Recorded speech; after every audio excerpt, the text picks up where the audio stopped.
Yeah, yeah, so what? It's your boy, Bits and Bobs. Oi, what are we saying, people? Listen, I've got one of Newcastle's finest, okay? Magpies, listen. Oi, I'm bringing the heat today, yeah? I've got the lovely Kendall. Kendall, what are we saying? You alright? Yeah, I'm good. Thanks. Are you? Yeah, yeah, I'm alright, I'm alright. Good. Kendall, thank you so much for doing this. Really No problem appreciate at it. all.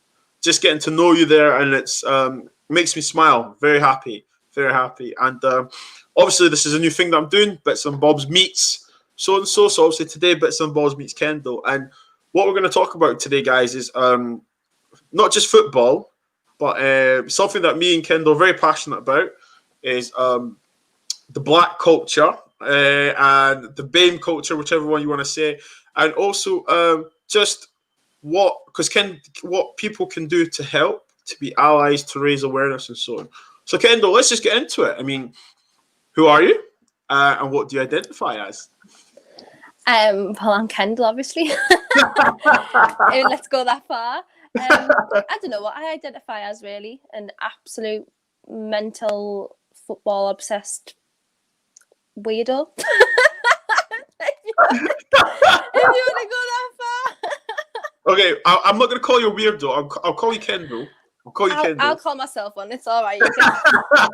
But safe to say that obviously you're a white woman who loves football, yeah. Mm-hmm. and you are, let's say, you appreciate the black culture from whether it's the people, the music, and so on, the livelihood. Yeah. Yeah. So let's get into it. Okay. Let's just be straight on to it. For you as a white woman, right? Okay. When you see certain headlines, okay, what does it? How do you feel? And what do you feel you need to do? Or how does it make you feel when you see stuff like that? And bear in mind, we're not going to identify any players just yet. Just when you see certain headlines, that's all I want to know just now. Yeah, well, I can obviously. I'd put a tweet out a few days ago, just expressing the way that the media sort of not attacks, but sort of approaches black athletes over white athletes, and just the way the headlines come across and how different language is used. Obviously, as I mentioned, I did study linguistics and English language at university, so language is like a big thing to me, and it's something that I notice hugely. So for me to see the way that the media approaches certain situations and the language that's used in black v white athletes is very, very telling to me. And unfortunately, it's become a thing that is normalised now. So when you see a headline about a black athlete, particularly footballers, because obviously that's what I'm interested in, I obviously, because I know it, but I notice the way that the sort of talk around that athlete, or versus a white athlete, for example, they will use a lot more, adjective language towards a black athlete, positive words towards a white athlete, and it's very, very telling. And it has become so normalised that it's like sort of subconscious in British media, and you don't really notice it unless you are aware of it, if that makes sense. You just wouldn't think of it because it is so subconscious. So that, for me, that needs changing, because I think it defines a lot of people's attitudes, specifically white people's attitudes towards black footballers and the like, because obviously they're reading that every single day on different things, and they're already going to have this preconceived attitude of this black footballer, and that's not strictly true. 100%, and no, 100%, yeah, or definitely, yeah.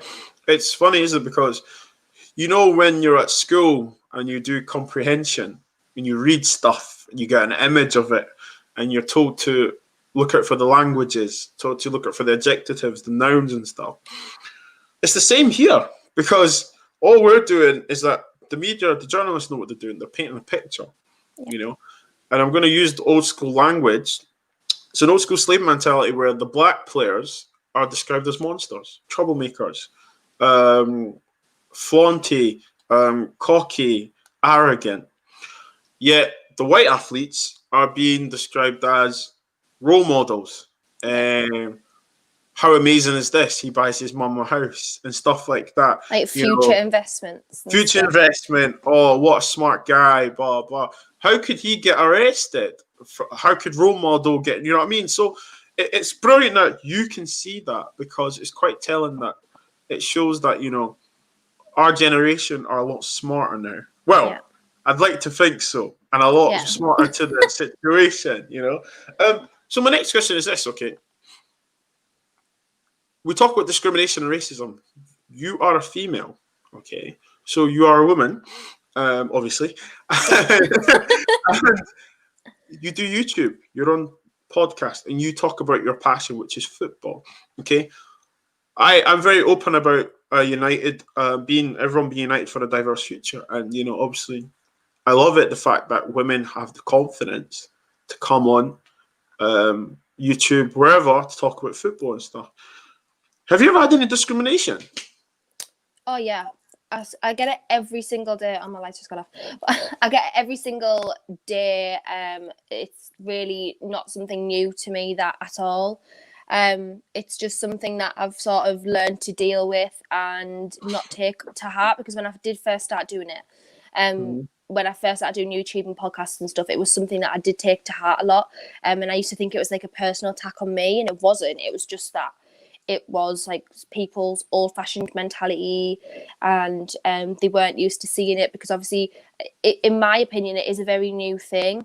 We're getting a lot more representation with people in higher jobs, like Alex Scott, for example, who now is like a pundit and stuff like that. And 5 years ago, that just wasn't a thing a lot. I mean, you had people like Gabby Logan and stuff, and people on Sky Sports News, but other than that, you didn't have like female, football representatives in a large scale at all. So I think people's opinions are still very small. They're very old-fashioned in a sense, but social media is making it a lot easier for women to come into a men's world, if you want, and showcase their opinions. And I must admit, pretty much I would say 90% of the time it's been positive, and it's normally the thing that just annoys me the most is like people are surprised when I know stuff, and it's like they're like, oh, I actually can't believe you know that, or like they can't believe that I've seen the same game that they've seen and the same stats that they've seen. Like that's what surprises me, because I'm thinking, well, yeah, I've watched the exact same thing as you. Like I don't understand why my mind would be any different to what you think. But yeah, I think that's the only thing that annoys me still. And to be honest with you, it's going to sound really sad saying this, but from my own fan base is where I get the most abuse. Other clubs' fan bases and things that I do. So obviously I do stuff on the football terrace, which is primarily geared towards the top six. I am the resident non-top six, so like big six if you want. Person on the football terrace. So that I was received really, really well. Never really had many negative comments from that at all. But it is from my own fan base that I get it, which is, I just find it really, really sad, to be honest. And it's rubbish, but I must admit, as I say, 90% of it is positive. So, which is good. And the reason I ask you is because I'm all for equality, and it's like, as I said to you before we went on air, it's brilliant to see, you come forward, be confident, I grew up with loads of girls that played football and stuff. I know loads of girls that play football now, are probably have better footballing careers than some boys that I know. It's good, and it's welcoming, and it's received with warm arms. Why I asked you about that is because obviously, okay, you do not suffer racism, but you suffer discrimination. So it's not the same as racism, because obviously you're not being targeted for the color of your skin, but you're being targeted for your gender. And that's what I want to bring awareness to, is just that, we have all these different categories, yet we all want the same conclusion: to be treated equal, absolutely, to be respected and accepted. You don't have to like us personally, but respect that you are a woman, okay, a white woman that wants to talk about football, and you should feel free to. I'm going to segue onto this, okay? You obviously, you've told me that your friends, you have some black friends and stuff like that. Have you seen your black friends be racially discriminated against? What happened, and what did you do, and how did they make you feel? The first the first racial incident I ever witnessed, I think I was in year 8, and there was a black guy in my class. It was one of only 3 in my year. I must admit, I did grow up in a very predominantly white area. Okay. And there was, I mean, he wasn't really doing anything, but this other, member of the class decided that for some reason he was sitting in his seat, and he called him a black, like, I can't even remember the word that he used, but it was a black something, like obviously an expletive. Yeah. Okay. And that was the first time I ever witnessed anything racial, because obviously I hadn't grown up around Yeah. a lot of cultures and things like that. Since then, since I've got older and I'm more aware of it, and I notice it more, and it's the microaggressions that you notice the most. So you wouldn't really think about it, and probably white people don't see it on a daily basis, but when you are immersed in black culture and you have black friends and things like that, you notice things like where security, for example, will focus on you more if you're in like a store or in a supermarket or whatever. There's just things like on nights out when people get drunk, and I've had instances where I've been kicked out of a club because I've stuck up for my friends against white people, being called the N-word, for example, from a group of white guys. And I mean, that's in Newcastle, so that's really close to home to me, and it's somewhere that I just never really expected to experience anything like that, because Geordies are so like open-minded and they are like very friendly. So for me, that was like hard to take because I wasn't used to it, and it was something that I didn't want to stand for either. Good. Okay. So yeah, it is just certain things that you notice, as I say, when you have black friends and when you know more about it. Because I think a lot of people are very ignorant because they just don't notice it, because they just don't have the through no fault of their own, but it's just that they're not immersed in the culture enough to realise certain things like that. Or Kendall, because it doesn't concern them. Yeah, because it doesn't affect them, so they sort of turn a blind eye. Like, and that's where I think needs to be changed, because I think the people, obviously, yes, it doesn't affect me directly, but it affects my friends, which affects me. It affects my daughter who's mixed race. It affects her, and that's where people need to, as I always have this saying, you can't, it's not enough to just be not racist. You have to literally be anti-racism, because that's when the change is going to come about, because the cause needs to change before anything else. So yeah, 100%, white people definitely need to take more of a stand on things like that. 100%. And you know what? I'm very fortunate because in Scotland, in Edinburgh, my white friends, my black friends, my brown friends, whatever, are all supportive. We're all equal. I have white female friends, white male friends, black male, black female, brown male, and we're all included and engaged to try and push this message, from a work part of view and also from a society part of view, because, I watched something and someone was saying that all white people are racist and stuff, and I thought to myself, well, that's not correct, because if all white people were racist, then black and brown people would probably be slaves today. So yeah. So it's not, that's not really a correct statement. It's a very poor statement. The reason I'm talking with you today is because as a black man and you're a white woman, we're fighting for the same thing, equality, and we also feel passionate about the same thing. We try and raise awareness on stuff, and we call it out when we see it. And that's what I noticed about you. You called it out when you see it, regardless who told you were trying to clickbait or race bait. You're like, no, this is wrong.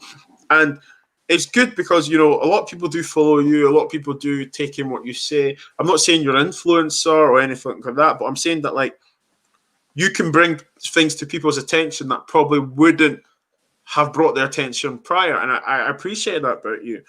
I'm going to segue back to how black athletes are being treated compared to the white athletes. Why do you think that is? Honest opinion. Why do you think that is?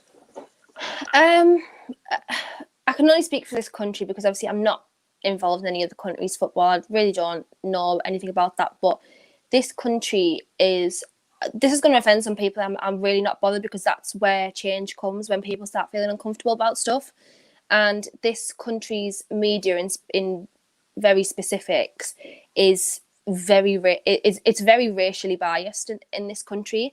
And I think because it is such a part of this country's culture, obviously the news, the papers, things like that, a lot of people in this country are subconsciously racist. Mm-hmm. They're not outwardly racist. They wouldn't go on the street and call you all the names under the sun and call you insults and stuff.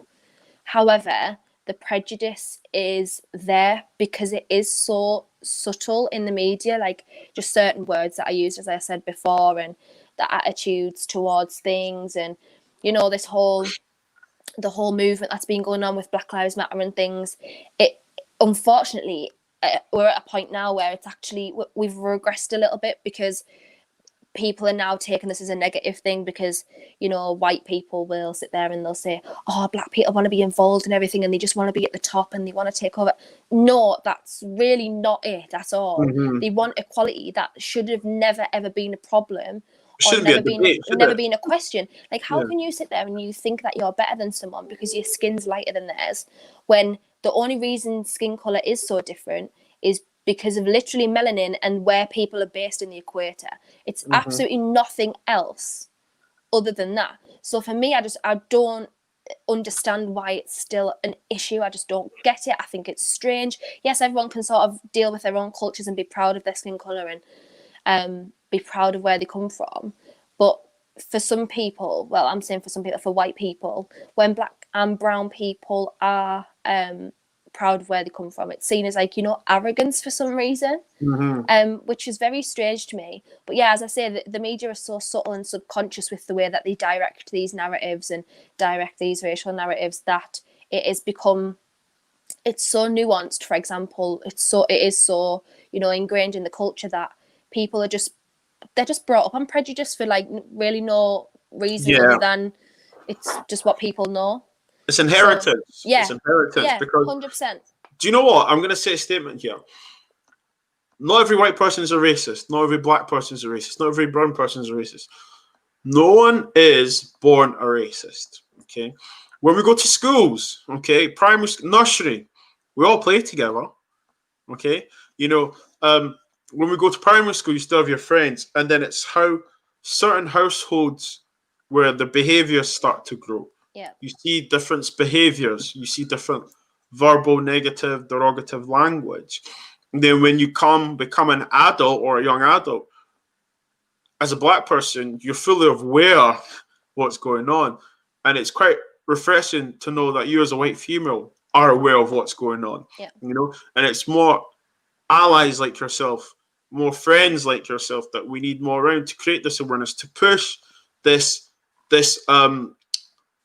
not, I wouldn't say project, but to produce this peaceful heat energy to say, look, you can't do things like that. You can't say stuff like that. And I'm going to give you an example, okay? When I was younger, people would say Black Bob. And I'm like, no, my name's Bobby.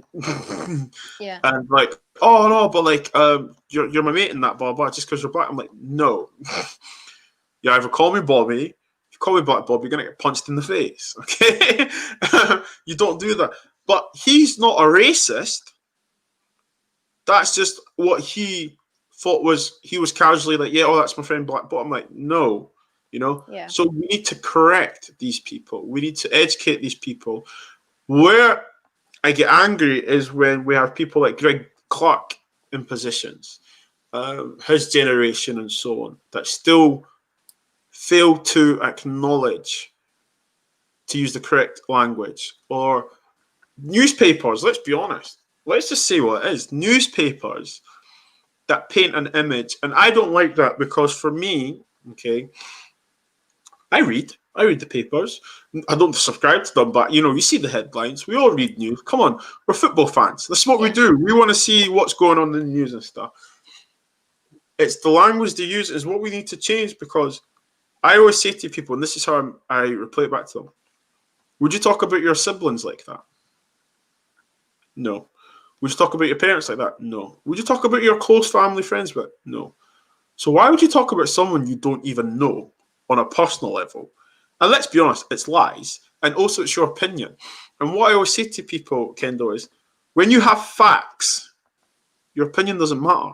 Do you understand what I'm trying to say to you? And like, it's when people say like Mason Greenwood, his attitude, you don't know this guy. You just know what people, like the media tells you. That's media tells you, oh, he's got a bad attitude. You don't know him. Even the journalists that write this, they don't know him. Marcus Rashford is a pioneer. Okay, let's be serious. He's a young black man that has made it his responsibility to help kids, to help families. Yes. Okay, he's went against the government. Okay, people can say he won, blah blah. Let's not say it as that. Let's not say it's not a war or a battle. He's convinced them to see logic, to see sense. Okay, and I'll go on record and say, in the House of Commons, there's no common sense. Okay, from how Britain's being ruled right now. And for these papers that were lauding him, applauding him, are now the same papers that are trying to destroy him. And what I don't understand is, well, I don't understand why. It's because he's black, he's successful, and he's talented, and he's English. I just find it interesting now that a lot more people are standing up for him. And I think to myself, well, wait a minute. They were using the same language against Paul Pogba, using the same language against Martial, but it's what I said earlier. When it doesn't concern you, you're not bothered. But when it hits home, so Marcus Rashford is English. He's from Manchester. Now people are like, well, no, he's English. You can't do that to us. So what's your thoughts on that when people act different or react different to different players? However, with Rashford, everyone's all up in arms. Because for me, I just see it as, well, it's just another black player that they're doing this to now. Yeah, 100%. I think I'd highlighted on Twitter the other day, it is specifically black players that they attack, especially weirdly young British black players. Obviously, Raheem Sterling's a massive example. Marcus Rashford now. Mason Greenwood is now the new target, if you will. And it sounds strange because it's took for Marcus Rashford to become, a hero for the whole country, to be accepted and be respected, and for people to stand up for him more. And that's where my issue lies, because I think he's had to do all that just for a certain percentage of white people to accept him and start sticking up for him, which is wrong, because it just shouldn't be happening in the first place. It shouldn't be normalized to speak about players like that. And people, whenever I talk to like certain people, or I must say it hasn't happened recently, but in the last couple of years, you ever talk to someone who isn't a fan of Raheem Sterling, you'll be like, well, why? And say, oh, because he's arrogant, he shows off, he does this, that, and the other, and he like all these negative things. And I'm like, do you know him? Like, do you know him personally to come to that opinion? Like, and they're like, well, no, but you see it in the papers. I'm like, that's where your issue is, because you believe in everything that you see in the media.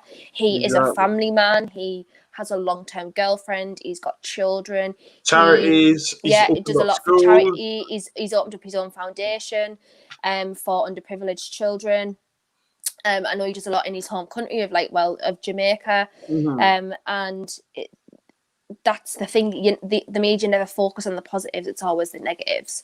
Like as we saw the other day in the whole tweet, that my tweet went viral about Marcus Rashford, and he bought 5 houses equating to £2 million to, and it was a case of he can't do that because he's helping to feed the children.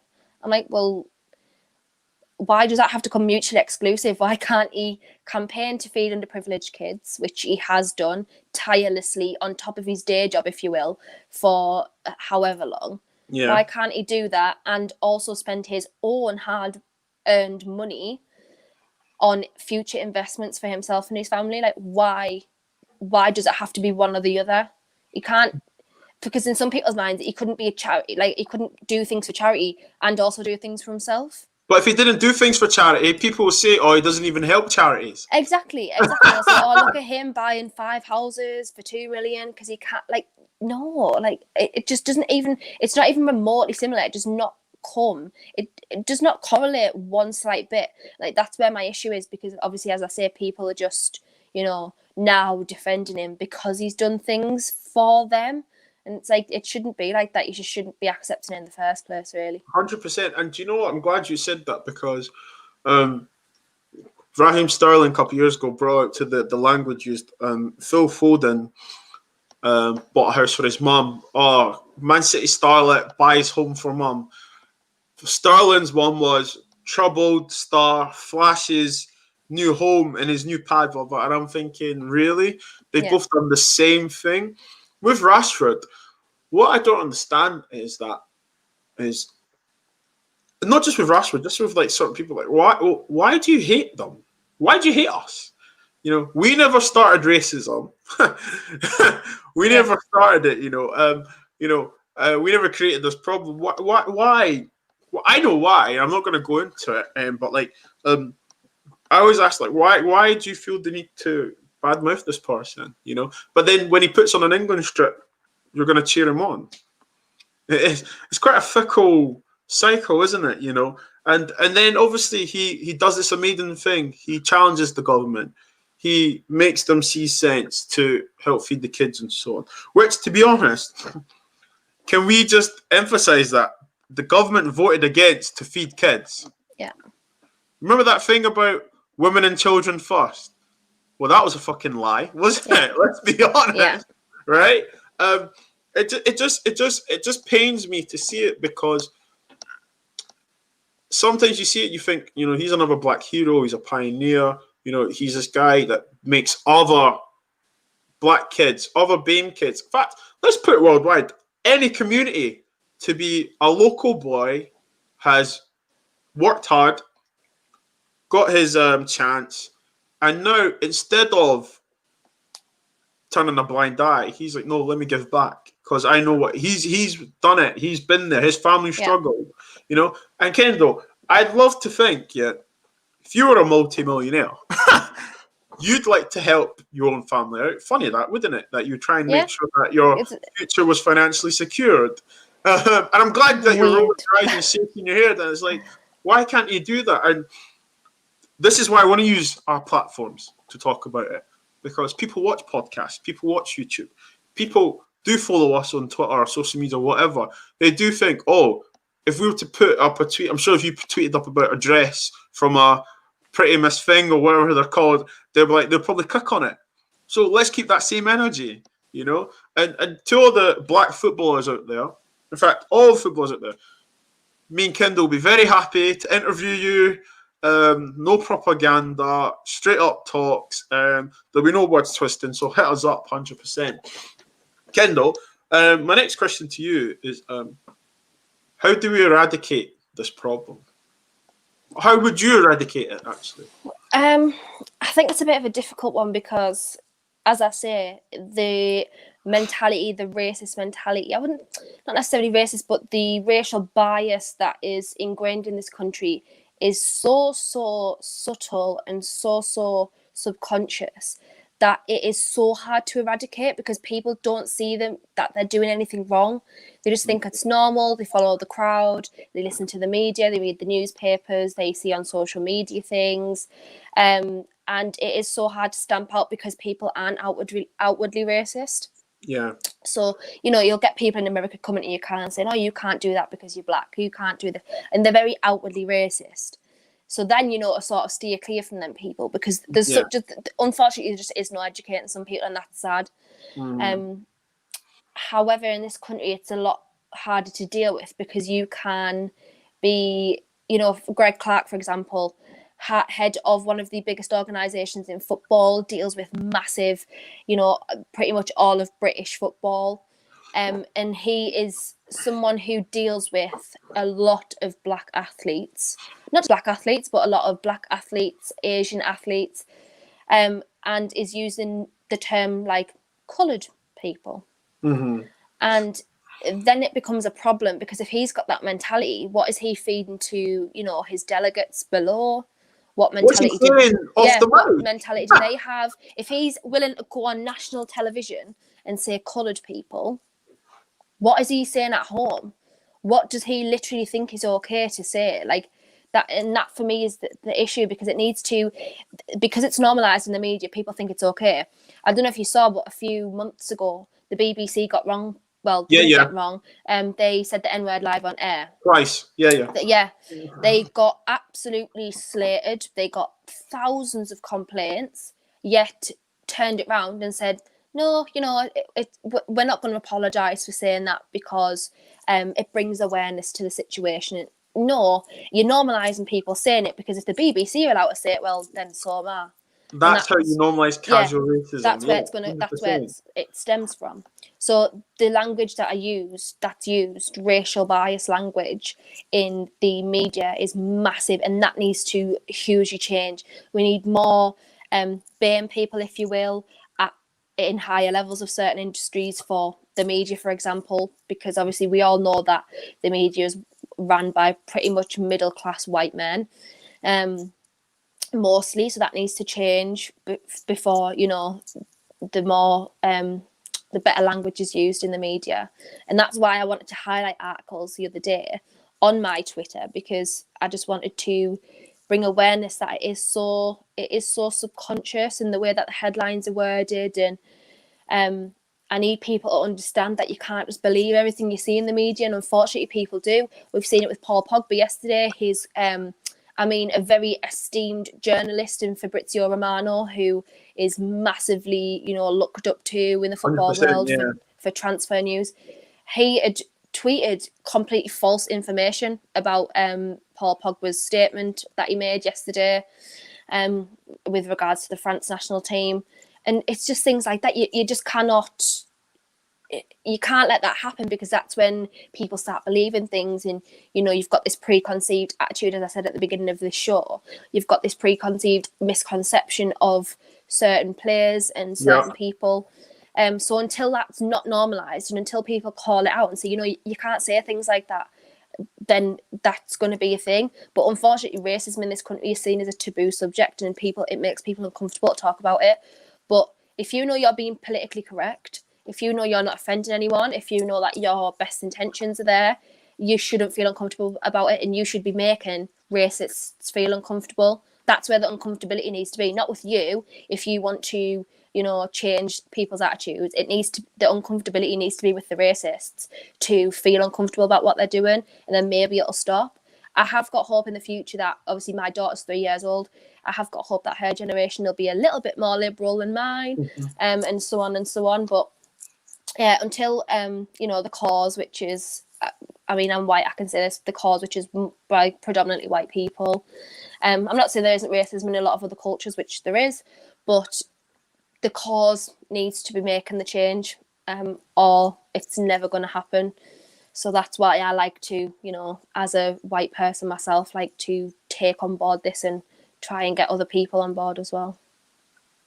Thank you. Seriously, thank you very much for that. Don't need to. Bare minimum. Yeah, no, it's refreshing, and you know, I'm going to conclude there, and thank you very much for doing this. No problem.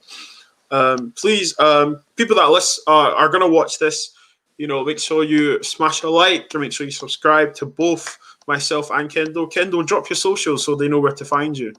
Yeah, I'm just Kendall Rowan. I think it'll be on the screen somewhere. Kendall Rowan on pretty much everything: YouTube, Instagram, Twitter. And I also do things for the Football Terrace on a Friday and a Sunday, and NUFC matters on a Monday on YouTube as well.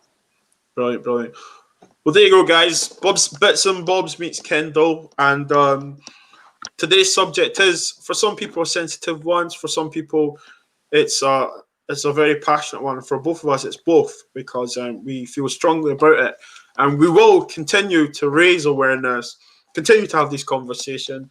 And, you know, I hope that Kendall will be happy to come back on, and we can hopefully talk football as well as this subject. Yes, absolutely. 100%. Well, guys, thank you so much. Please take care, be safe, and also be happy, guys.